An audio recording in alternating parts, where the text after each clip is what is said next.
this is the time to go. This is the time, and I was like, okay. But when it came up, when the time came, it was like, I don't want to. I don't, you're afraid to let go of what's real. But I had friends and people and family that were like, remember, God prepped you for this. He already told you. And he said what the outcome was going to be.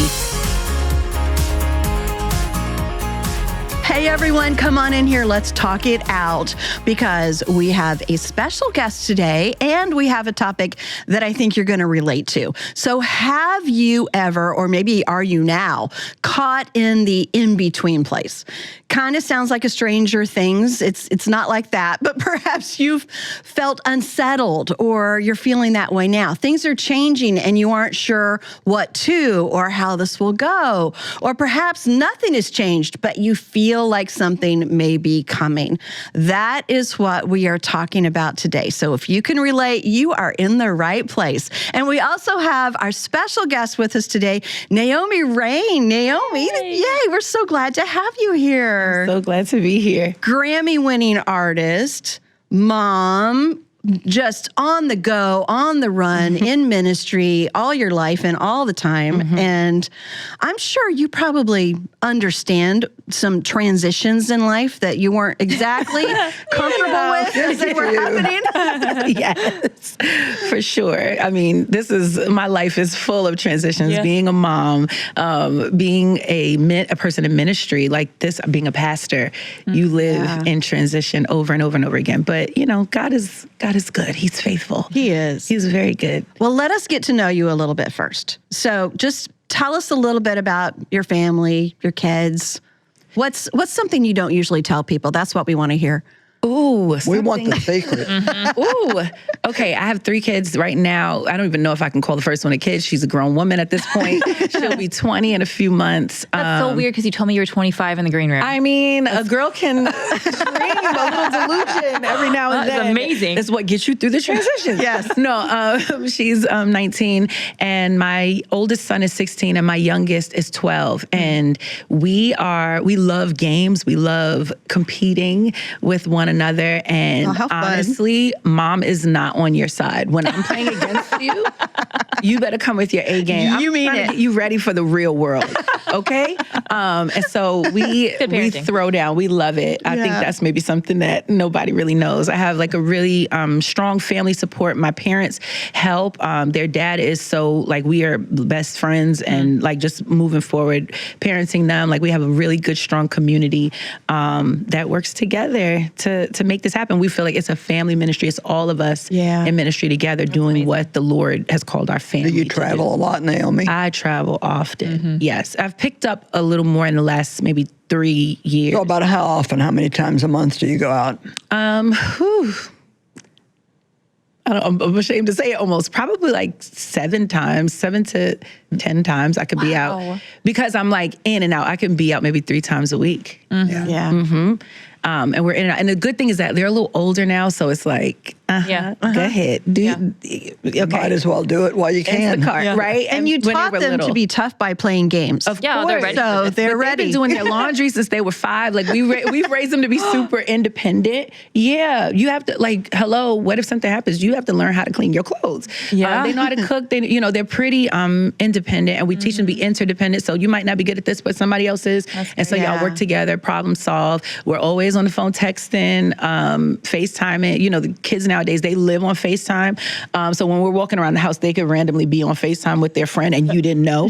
So you just have to be careful walking around at home. But, we talk all the time, and I kind of try to give them what they need. But also I want them to know that Jesus, what we do for Christ is what will last. And I want to leave a spiritual legacy for them that outlasts, even the games that we play. How much they must learn through that. I mean, that's so vital.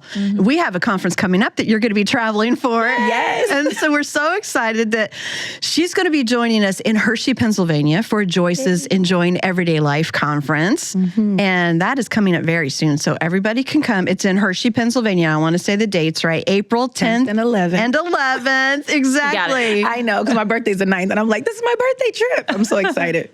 That's what I was saying. And what a wonderful gift that you get to be with us. And we get to be with you. Oh my, you are so lucky to be with us. Just blessed. We'll remind you that again. Yeah. We are sure looking forward to it. Yeah. So let's talk a little bit about some of those times where you feel kind of caught in between things and you don't know what's happening next. Of course, you just went through a transition after being with Maverick City, a founding person, making such an impact in that for so long. And now God's doing something different. Yeah. How's that feel? It feels just amazing and terrible at the same time. Yeah. It's fun and exciting to think that, okay, there's something new that I can do. But sometimes I'm like, ooh, can I do it? There are moments that I go back and forth, but I remember what the Lord said to me. I am one of those people that if the Lord tells me something, I'm going after it. I'm going for it. I believe God, right? And I know some people can't hear God as clearly as others. I'm one of those, but still, sometimes I'm like, Jesus, are you sure? Is this what we want to do? Because I could just go back. It's giving kind of like the children of Israel in the wilderness. It's like, we could just go back to Egypt because we had fruit. There were pomegranates there. It was very nice there, Jesus. I can sometimes get in those moments, but I think even with this Maverick transition, for me, it's like, okay, well, what's ahead is greater. And there are words that I have over my life. I take what the Lord has said to me about what he has called me to do. I take those seriously. And so I want to see the promises of the Lord come to pass in my life. And so if I'm going to see it, I have to move out. I have to move forward. And I'm scared, but it's okay. I've learned that fear is one of those things that will always give you an opportunity to partner with it. It's always like, hey, you want to be afraid? And I'm like, no thanks. I'm just going to keep going forward and trust in the Lord. Yeah. Yeah. Well, when you're in those in-between times, I just want our audience to really understand that you've come to the end of something and you feel like God wants to do a new thing and you're waiting and waiting and waiting and nothing seems to be happening. So then you start questioning yourself. Did I miss God? Did I walk away from something I should have kept? And so I had a time in my life that I think will teach a lesson here. I think anybody, their ministry grows in stages. And so the first stage of mine was for 5 years, I taught home Bible studies. And then I felt like God said, I want you to quit that. I'm going to do a new thing. Well, he didn't bother to tell me it would be a year before he would do that new thing. I bet you thought maybe a month. Well, I thought next day, what are we going to do? So true. And so, boy, I had a lot of questions, but the devil also kept telling me, you just need to settle down and be a regular woman. Forget all this. Whatever that looks like. I'm going all over the world stuff that you think God told you, and just settle. And whatever a regular woman is. When you're going through something that's painful, you don't understand it, but you live life forward and you understand it backward. And it was very important for me to learn to be myself before he let me go to another level. So many people live phony, pretend lives, and it's really hard on them because they're always trying to be something that God is never going to help them be.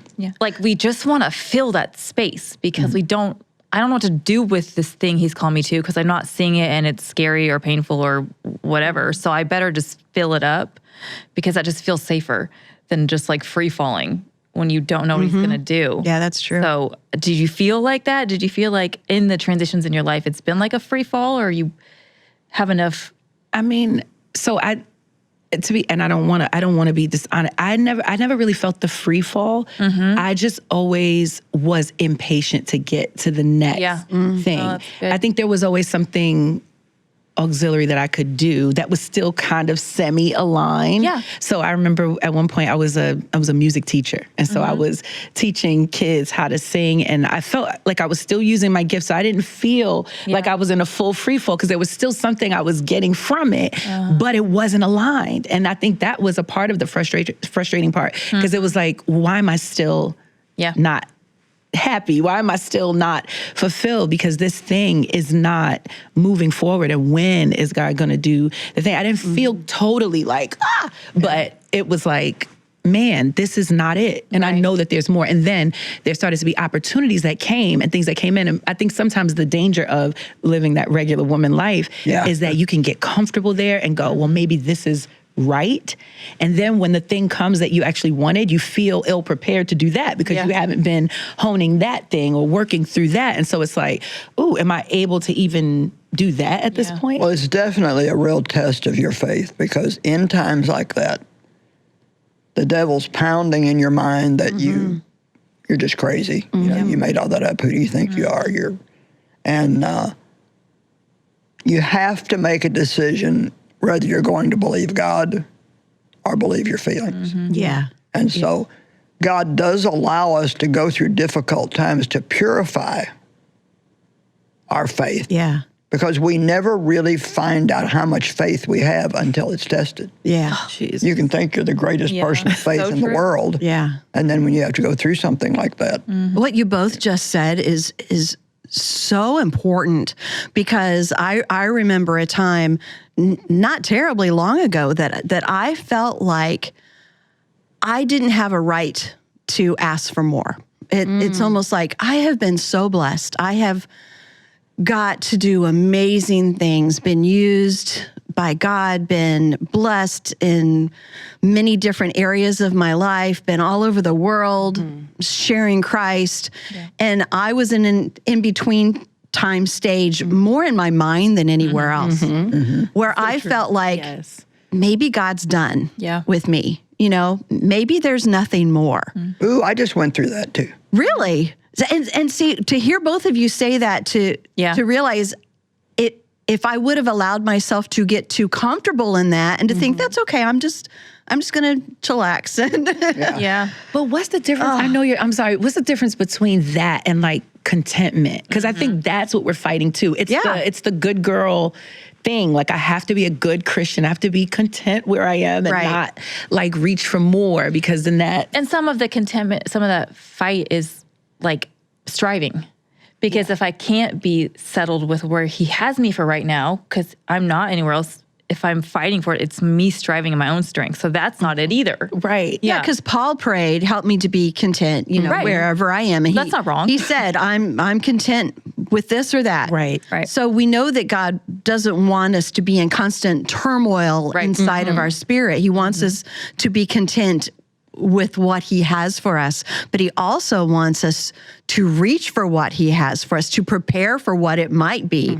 And so often that preparing, we don't even know what it means, but drawing closer to him, studying his word, being in prayer, all those things are always preparation that we need to do. So it is hard to know the answer to those questions. What do I do with this time? And what's the future going to look like? I think what God wants us to do, and of course I've lived a long time and been through a lot of seasons of these things. And, you know, for somebody who started in her basement with cardboard boxes for desks to where we're at now, it's taken a long time and going through a lot of different things. But I remember the day I was filled with the Spirit, like, God had spoken to me, and I got so excited because I'd never really heard God's voice.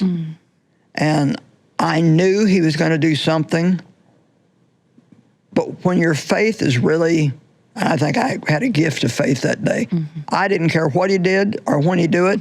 I just knew he was going to do something, and that was all I cared. And I think when you have really pure faith, you, not that those times are easy, but you can just go ahead and enjoy where you're at on the way to where you're going. And that's why I wasted so many years of my life being discontent and unhappy because the ministry wasn't growing fast enough. The meetings weren't big enough, you know, blah, blah, blah, blah, blah, blah, blah. And I really try to help people now. We call our TV program Enjoying Everyday Life. And I do that on purpose because it was growing up being abused. I didn't enjoy my life. And then I even went through times where I felt guilty if I was enjoying anything because I felt like I should be working. I was still in that works earning mentality. And when I finally got to the point where I could relax, and, you know, I'm at a time in my life right now where I mean, at one time I was doing 36 conferences a year. Well, now we're doing 2. That's a big change. Yeah, wow. We'll do the one in Hershey, and we'll do our women's conference this year. It's in Tampa. We're doing a lot of different things. Right. We're doing a lot of different things. But that area is But I'm recording more of my TV here in the studio. And, you know, I am 82 and a half now, so it'd be a little hard to do 36 conferences a year. I used to go out of the country all the time and do mission things, and that's too hard on my body now. And so I find myself wondering, you know, well, what all am I going to do? And then I think, I get real busy and I think, I want more time off. So, sometimes it's just trying to settle, you know, into the new thing. Just takes a little bit of time, and you need to be patient with yourself and give yourself time to get settled in that new thing before you make some decision to throw it overboard. Yeah. So you said you went through this recently. Could you say that it has been easier for you to find that perspective now, having been able to look back and see all the different times? Oh, I found it a lot quicker. Yeah. Because I've been through it so often. Sure. And know God a lot better. And I had to say, you know, if God is finished, I mean, and he's finished. And sure. I always used to say, if I ever come to the point where I'm not Joyce Meyer, I'll still be Joyce Meyer. Right. Right. Sure will be. I remember Joan Crawford said somebody came up to her one day and said, didn't you used to be Joan Crawford? People separate the person you are from this perspective they have when they see you in the movies or on TV. And we're always going through change. Yeah, we're always going through change. And, you know, I'm going to do what I'm doing as long as I can because I love it. And I don't feel any desire to quit doing it. I just have to do less. Yeah. I have to work smarter, not harder. Naomi, you said that for you, some of these in-between and seasons of change have sometimes meant times of pruning, things you don't always love. Sometimes there's steps forward coming. Sometimes there's steps backward coming. Redefining what success means. What are some things that you've learned through all this? Yeah, I think, you know, like these, to me, every season in our life is kind of like the natural seasons. Like when I'm going from fall to winter, I'm very sad to have to put on a coat. Like it's uncomfortable. But at some point you start to get used to it and go, well, it's winter. At some point, we're not going to cry because winter came, because we recognize that spring is coming and summer will come again. Like this is just a part of life. And so for me, it's been trying to see the good in each thing now every winter. Instead of being angry that it's cold, I'm looking forward to when it snows and I get to look at just this nice white, peaceful landscape. You know, it won't be white for long, but I'm looking forward to those things. And so for me, I've had to learn how to look for the good in every moment. Okay, if God is pruning me, then I know that there's a promise of growth, greater growth, exponential growth than even what I've had before. That doesn't mean I enjoy the cutting. You know, it's just like I'm focused on something different. And to me, that's taken me a really long time to get. I have not the amount of time that you've had, Joyce, but I think I'm grateful to see seasons, and the Lord has like shown me patterns over and over. It's like, you're going to be okay. This is going to be all right. And to be able to recognize that I had to learn the difference between selfish ambition and godly ambition. And I think sometimes I have been in the past, because I was just trying to be a good church girl, you know, trying not to be ambitious. I was literally fighting myself, fighting the thing that God had put in me to actually move me forward and propel me forward, to keep me praying. There were things that I needed to pray about that I was like, I'm just going to forget it. I'm going to just shut my mouth and leave it alone and go, you know, cook dinner or, you know, how many babies I thought about having, because it's just like, this will fill the time and I can give my love and attention to someone that needs me. And it's like, whoo, thank God, it's only 3, right? But, you know, I'm really now learning like, oh, like it's okay to have a desire for something. And now I've been able to like learn how to put that into prayer and to go before the Lord and ask and keep asking and knock and keep knocking. So to me, it's more of like, what is my attention on? And I never remember where this scripture is. I'm not good with the addresses, but I do know the word. It's in the Bible. I just don't know. But it's whatever's good, whatever's pure, whatever's lovely, whatever's of good report. Like, think on these things. I've had to force myself to think on these things, because once I start looking at so-and-so's profile and she went to, France and sang her song, and now I'm like, well, I've never been to France. I can't live that way, because now I'm chasing somebody else's. I'm not actually in line with what the Lord wants me to do. And to me, that's like the basis of my whole thing. I want to do what God is calling me to do. I want to follow the voice and the leading of the Holy Spirit. I know even I have plans that God is saying no to. I just want to be in lockstep with him. Yeah. And I can't afford not to, And I think sometimes I feel a little awkward talking to regular people about this because I feel like there's like, when you live in ministry, there's a certain like, okay, we understand, like, I'm trying to do and accomplish what the Lord is telling me to do. But when you feel like your life might not be ministry, like you might just be called to your family, and as a mother, as a wife, as a husband, I don't know who's watching, you might feel like, oh, I'm just a school teacher, or I'm just and it's like, no, I have to shift my mindset. Even in those moments where I was just a school teacher, where I was a background singer. I worked in, what's that? Swatch, that watch store, and in Macy's, in the lingerie department, which was very fun.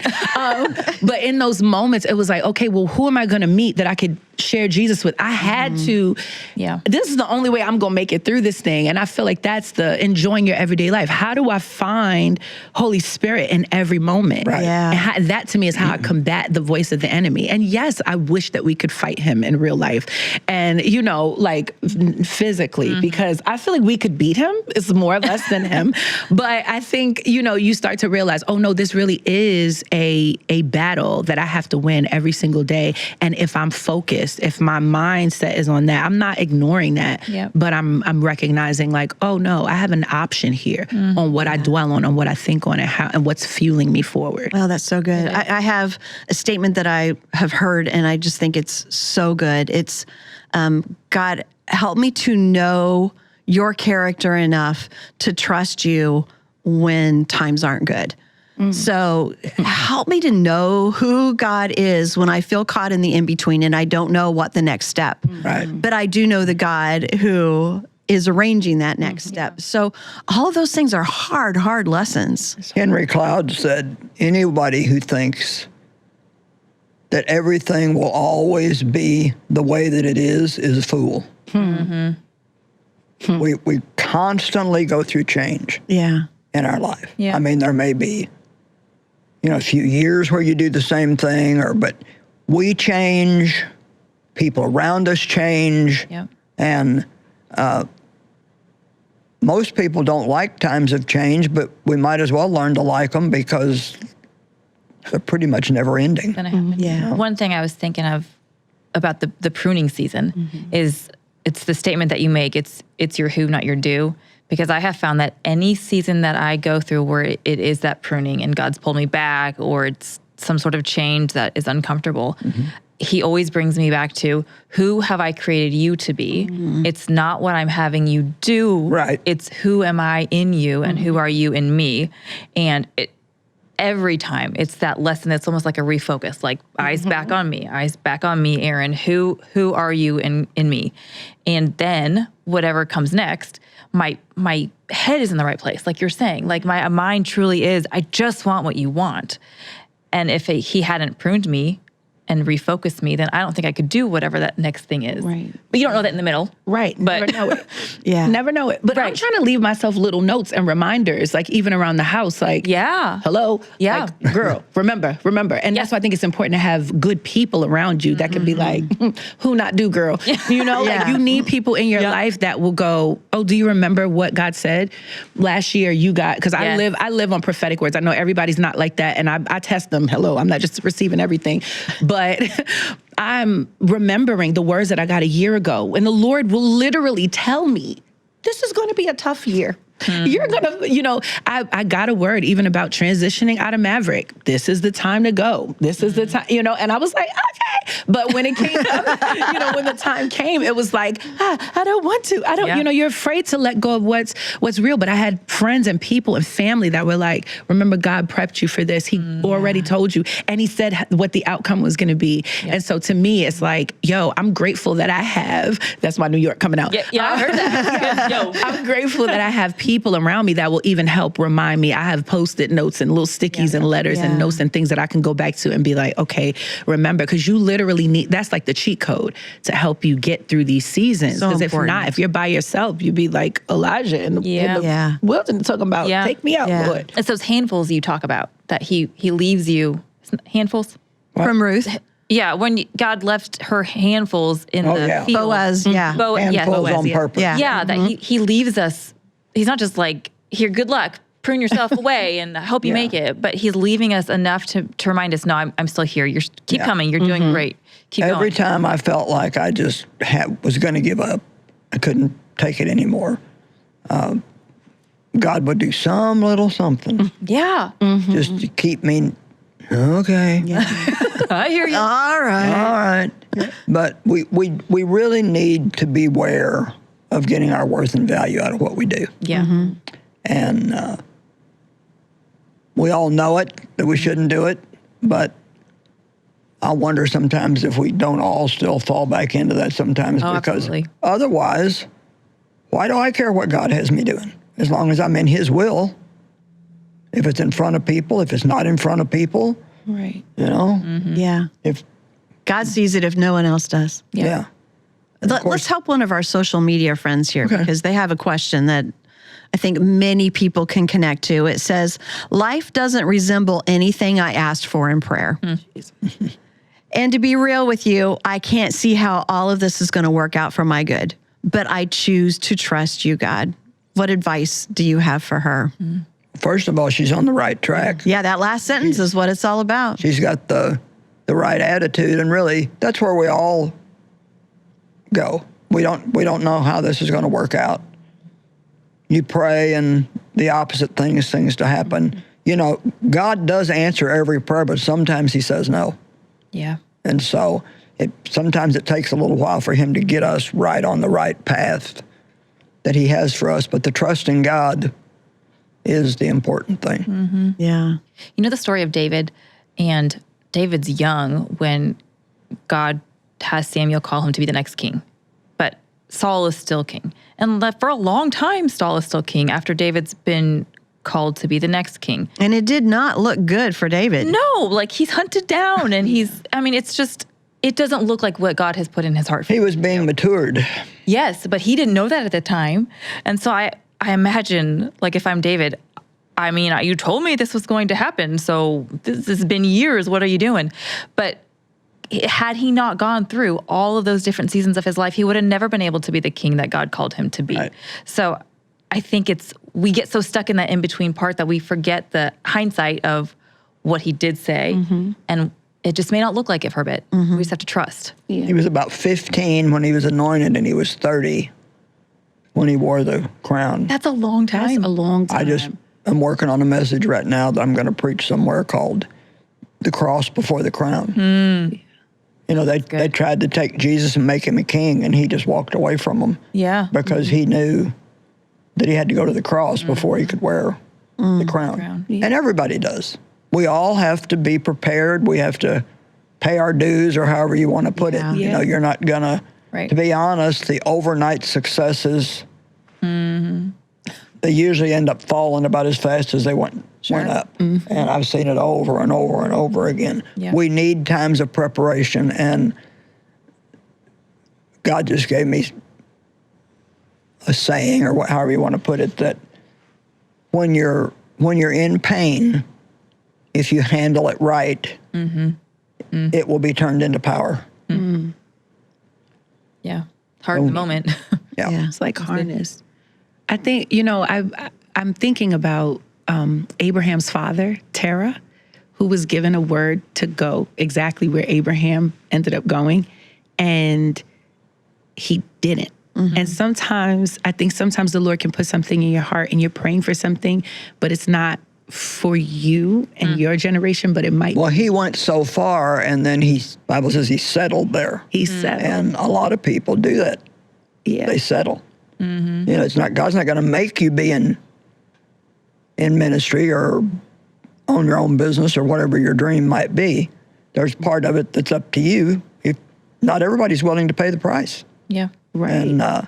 And I think even for this one, because even with Abraham, the promise that was given to him, it would be, you started, but there's Isaac, there's Jacob, there's more to this. And so sometimes I think what we're praying for is not necessarily even supposed to all come through us, but that there's a future. You're the beginning of what God is doing. And so I think for somebody that's praying through something and you feel like your life doesn't look exactly like what you're praying for, I would begin to ask the Lord, well, is this a part of what you're doing? Am I a piece in the puzzle, a thread in this tapestry that you're weaving that's for something bigger? I think usually those people, I'm finding it's like, oh, the Lord is using you to move his plan along. And I think you have to be more focused on his plan than your plan. And I think that takes a lot of humility. That takes a lot of sobriety to even say, maybe I'm seeing something bigger than what it is, but I'm supposed to pray into that and support that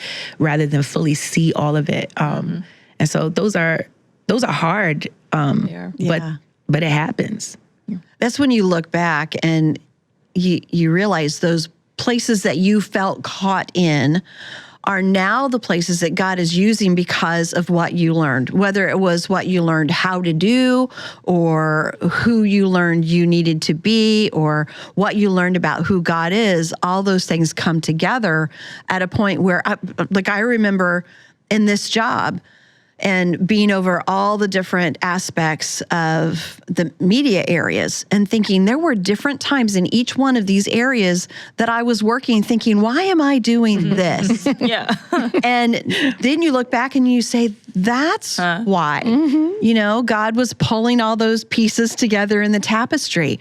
And in the time, it may not have been exactly what I wanted to be doing, but more than anything, I truly do and did want to be doing whatever it was that God had for me. Yeah. But that doesn't all just fall together in a moment, He's got work to do in us to make it work. I think what you said is so important that we have to look back and see how he's done that. Yeah. Because in order to do it again and go through the next season where you're waiting for that, it is so helpful to look back and see, I watched him tie the pieces together. I watched him connect those dots in a way that I could never do on my own. Right. And it gives you enough to go another day. Yeah. Be patient. I think that's so important to what we do. Remembering. Yeah. Well, you always say that we live life forward, but we understand it backwards. Yeah, I can look back now and understand so many things that I went through. And, there's... in order for God to use you, you have to remain humble. And, of course, God gives us an opportunity, humble yourself, but very few of us do. And so he has to do it for us. It's like he told Paul he would not remove the thorn in his flesh because he said, you need it because of the greatness of the revelations that I'm showing you. And those are not the answers we want. But a human Don't want it. a human being can only take so much adoration and praise and hand clapping and everybody loving you to pieces without you starting to think more highly of yourself than you ought to. So every once in a while, God will just kind of do something to put you in your place. And I love God for those times. Yeah, okay. I'm sitting here with Joyce and Naomi and stadiums of people listening and clapping. And so how do you keep your perspective the way that it needs to be? Because it could also be the same for that person in business who is getting a lot of accolades, or honestly, that mom who feels like they're a great mom because other people's kids aren't doing so well. We all need. I think for me, it was just all this hard stuff I went through before I got to that point.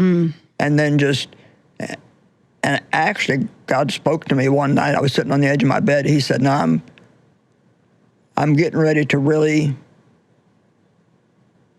grow your ministry." He said, "I want you to remember that every good thing that comes through you is only because I've wrestled with you long enough to get a little bit more of your flesh to work through. It's not you, it's me." Yeah. And so I always try.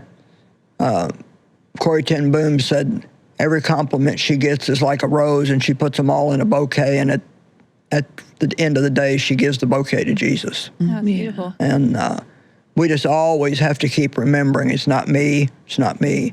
And sometimes even when I'm out in public and people meet me, or I don't know, they usually think I'm nowhere but in the TV screen. And so, She's a real lady. How did you get out of that box? Look at her if walk. they meet me in the bathroom, I mean, I've had people scream, it's like, Us too. and I definitely almost screamed when I saw you. and I just, in my heart, I just say, "God, we both know it's you and not me." And Yeah. Good. you have to not get full of yourself, because if you do, you'll start mistreating people. Yeah. And there's nothing that God hates more than for us to be in a position of power where we could use that power to bless people and instead use it to belittle them. Jesus. How have you handled it? I mean, if I'm like completely honest, I didn't really have a rough life coming up, but now I'm dealing with Lyme disease, and there are so many like co-infections that come with that, and fibromyalgia. My body is in pain from morning to night, and there are moments where I am literally like pulling myself and remembering like the strength, the grace, like I can get on a stage or I can have a moment like this, and right now I don't feel it. Right, exactly. And it's like, what? And as we're talking, there are moments I'm slipping away to be like, Jesus, I don't feel that thing I felt this morning. And it's like, it's my grace that's carrying you through. To me, I'm so aware of the fact that this is God, and he's allowing me to be able to do this even in the midst of it. And so it could be something, I'm not gonna hold you. There was probably maybe 3 days that I was just in the bed one day, 3 days, just crying, like, why? Like, what is this? Am I gonna have to deal with this for the rest of my life? And then it was like, girl, please, if you don't get up and use what you have, we're still trying to be healthy and do what we have to do. I want to take care of my body, but at the same time, I realize that the Lord is allowing this so that he could get glory. And I'm okay with that. I know it's not me. Yeah. Keeps you realizing you're human. Yeah. I can't do this on my own. I know it's not me. Yeah. And so, sure, we can take a picture, but also, like, it's not me. I'm grateful that I get to write songs that help people get through, but I'm listening to the same songs get through, right? Because it's not me. It's the power is in the Lord. It's in his word. It's in his promises. It's in Anybody who can remember that can succeed. I've heard it said that it's yet to be seen what God could do through any man or woman who would give him all the glory. Yeah. And I've just told God, don't give me any more than I can handle, and stay humble. Just that's good. give me as much as I can handle and keep you first place in my life. Yeah. Well, what you said, sharing that, thanks for sharing that. I mean, because you don't have to be vulnerable like that, but it takes me back to that statement, God, let me know your character well enough to know that you're still good, to trust you when it doesn't feel like it right now, when times are tough. And so we see other people. It might be the lady sitting in front of you at church. It might be someone on a stage. It might be someone when you're dropping the kids off at school and you think they have it all together. Everything's perfect. And God is working in all of our lives in ways that we don't always understand. We are all at different points feeling a little bit caught in the in-between and not knowing how to get through a change or a transition. We're all walking this out together with Christ, and that's why we talk it out. So it's good to know that God's got a good plan. He loves us all so much, and he's not going to hang us out to dry and leave us alone just to do it on our own. And everybody's dealing with this in a different way at different times in their life. Yeah. And literally, the more you do go through, the easier it gets. Because when you have many experiences of seeing that God always comes through, then you don't have to live in fear. Well, thank you all so much for sharing. We cannot wait to see you in Hershey. I can't. Yeah. We hope to see all of you in Hershey too. Make sure that you register, go online, joycemeyer.org, and join us. We're going to have so much fun together. I forgot to show you, I wore my shirt. You have This is my your Enjoying Every Life t-shirt. You can have I it. love that color. I love that. That's good. Thank you. I'm getting one. I think I will have one of those. All right. I'm going to get you one. Well, you can both buy yourselves one at the conference. Thank you very I'll reserve much. one for you, okay? Or we can make it easy and just give you one now.